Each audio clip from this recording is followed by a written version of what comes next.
পটুয়াখালীতে লোহালিয়া নদীর পৃথক স্থান থেকে দুই যুবকের মরদেহ উদ্ধার করেছে পুলিশ।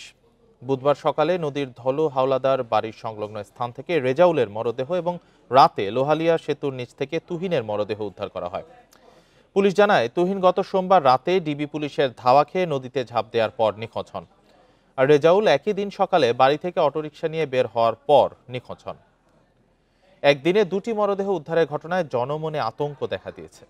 দুই যুবকের মৃত্যুর রহস্য উদ্ঘাটনে তদন্ত চলছে বলে জানিয়েছে পুলিশ।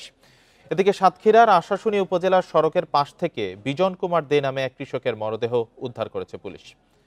সকালে উপজেলার চুমুরিয়া গ্রামের ওয়াবদা এলাকা থেকে তার মরদেহ উদ্ধার হয়। তবে তার মৃত্যুর কারণ জানতে তদন্ত করছে পুলিশ।